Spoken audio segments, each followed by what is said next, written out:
Bienvenidos a Sí o Más Clarito, un medio de difusión de honestidad y veracidad.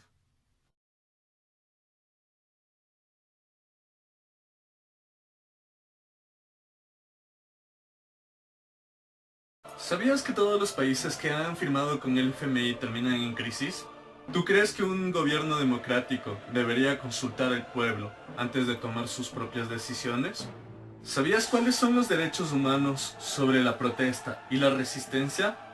Acompáñanos en este video y te vamos a comentar un poco de ello.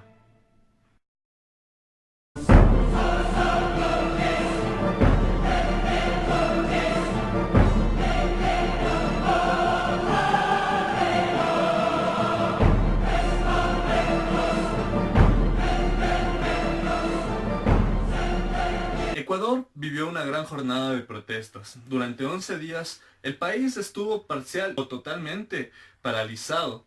Esto se debió a la reforma del artículo 883 que fue entregado por parte del gobierno de Lenín Moreno. Pero existía algo mucho más allá de esta reforma monetaria, ya que en ella se planteaban que se suban los precios a la gasolina, tanto como diésel, extra y súper. El problema es que no solo se debía a la alza del combustible, que se comenzaron a movilizar las personas. Fue una de las principales causas, sí, ya que al subir el precio de la gasolina, por ende comienzan a subir los precios de todo. Por otra parte, este decreto no solamente fue para eliminar los subsidios que existían de parte del gobierno hacia la gasolina. No, esto fue de parte de un de acuerdo monetario con una deuda que venía atrás, que fue un préstamo solicitado hacia el FMI. Pero lo que no se sabe es que estos préstamos son entregados con condiciones que se tienen que dar a los países donde que se está realizando este préstamo. Uno de ellos fue una reforma laboral que justamente iba a eliminar el 20% de los sueldos básicos. Aparte, querían que un día de nuestro trabajo totalmente sea gratis para poder ser pagado este préstamo. Si no se sabe, cuando el FMI entra a cualquier territorio, este territorio termina en crisis. Tenemos diferentes ejemplos alrededor del mundo, los cuales mencionaremos en otra ocasión.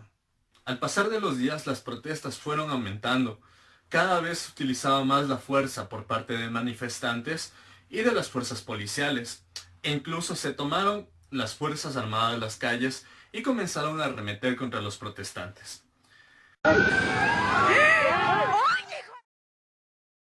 Se supone que dentro de la Constitución se tiene el derecho a la protesta y a la resistencia. Aparte, existen derechos a la humanidad que no permiten a las fuerzas utilizar la violencia excesiva hacia los manifestantes.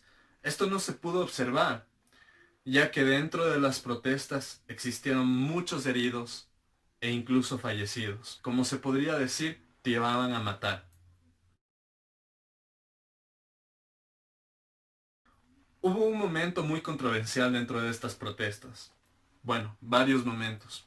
Pero uno de ellos fue que cuando estaban los manifestantes enfrente de la Asamblea Constitucional, uno de los policías, como podemos ver en la imagen, uno de los policías salió con una bandera blanca, en son de paz. Entonces la gente se tranquilizó y se puso a comer. En unos breves minutos, la policía arremetió contra esas personas que estaban cerca de la asamblea, o sea, en el Parque del Arbolito, lanzando bombas y arremetiendo con violencia en contra de ellos, sin haberles importado que en ese lugar existían niños, mujeres, personas embarazadas, personas comiendo, sentadas, descansando.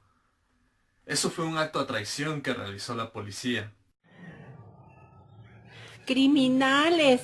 La gente estaba muy bien ahí sentada, los indígenas, miles y miles de indígenas sentados en el Congreso porque estos chapas criminales dijeron que ya no les van a hacer nada y de repente cogen y comienzan a botar bombas encima de todita la gente que estábamos en el Congreso. ¿Cómo va a ser este crimen? Hubieron niños asfixiados por la cantidad de humo de bombas lacrimógenas. Hubieron personas que resultaron heridas con golpes en la cabeza, ya que estas bombas no eran tiradas hacia arriba, eran tiradas directamente al cuerpo. Se podría decir nuevamente que fue hecho a matar. En los últimos días de protesta fue impresionante cómo aumentó la violencia de parte de las Fuerzas Armadas hacia los manifestantes. De parte de lo que es la televisión, no existió una cobertura total, no existía una cobertura real de los hechos. Después del gran caceroladazo que hubo en la ciudad de Quito, muchas provincias comenzaron a movilizarse y a protestar. Cuando se informó que toda esta gran movilización se estaba dando y que diferentes puntos del país se estaban levantando en contra de todo esto, la ONU interfiere como mediador para poder calmar un poco estas protestas. Ellos sirvieron como mediadores entre el gobierno del Ecuador y los dirigentes de la CONAIE. Y existiendo este mediador de la ONU, se reunieron en una mesa para poder hablar de lo que sería un alto al fuego y a la violencia. Es algo muy interesante de recalcar que por primera vez se realiza este tipo de diálogo en televisión abierta y en vivo. Esto es algo totalmente nuevo que se dio por exigencia de parte de la CONAIE hacia la presidencia del Ecuador. Al aceptar, se realizó esta reunión. El mediador de la ONU propuso a tanto los presentes, tanto como de los dirigentes de la CONAIE, a los de la gobernatura, que existiera una comisión extraordinaria para poder revisar el decreto 883 y así reformarlo. Esto no querían aceptarlo los dirigentes de la CONAIE, y una de sus respuestas más contundentes fue: si no se derroca el decreto 883, no iba a existir paz. Lamentablemente, ellos continuaban con las protestas. Finalmente, el gobierno del Ecuador, de parte del presidente Lenín Moreno, anuncia que se va a derrocar el decreto 883 y que en esa misma noche se comenzaba a formar esta nueva comisión extraordinaria para revisar un nuevo decreto, el cual se ajuste a los requerimientos y peticiones de parte de los dirigentes de la CONAIE hacia el gobierno. Esto fue algo muy decisivo para detener las protestas, ya que esto se estaba yendo de las manos. Al final de todas estas protestas pudimos observar muchas cosas cuestionables, como el uso de violencia excesivo de parte de la policía y las Fuerzas Armadas del Ecuador contra los manifestantes. Esto te hace pensar que hasta qué punto pueden llegar estos supuestamente profesionales que están al servicio del pueblo para cuidarlos. Esto nos hace preguntar si en verdad ellos están ahí para proteger al pueblo o solamente para proteger a un grupo de personas que son las que tienen el dinero en sus bolsillos.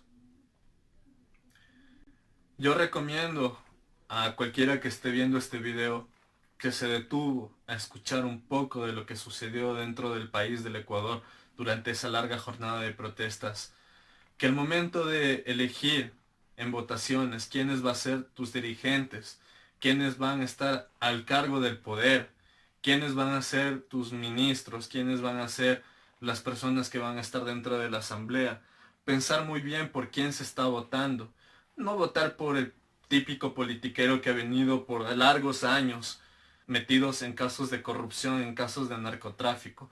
Tampoco votar por personas que están en la televisión, que son famosas. A ellos no les interesa el pueblo. A ellos lo que les interesa es la fama y el dinero. Hay que tener muy en cuenta por quién se está votando. No votar por quien se encuentra en el área de entretenimiento. Si uno se informa, estudia y ve por quién va a votar, no va a tener que al final tener que salir a protestar, poniendo en riesgo su vida, poniendo en riesgo la vida de sus familiares. Si uno vota conscientemente, si uno sabe a quién está dando ese importante cargo de tener el control, yo creo que se debería tener mucha más conciencia al momento de votar. Tener muy en cuenta quién es, por quién vota, no ser perezosos, informarse, autoeducarse, conocer tus derechos, conocer tus deberes, tener un poco más de conciencia, dejar aparte el racismo, no olvidarse fácilmente quiénes fueron, quiénes estuvieron en el poder anteriormente, cuáles son los vínculos de las personas a cuales se están exponiendo las papeletas de votación. Esas son mis recomendaciones. Gracias por ver el video. Hasta pronto.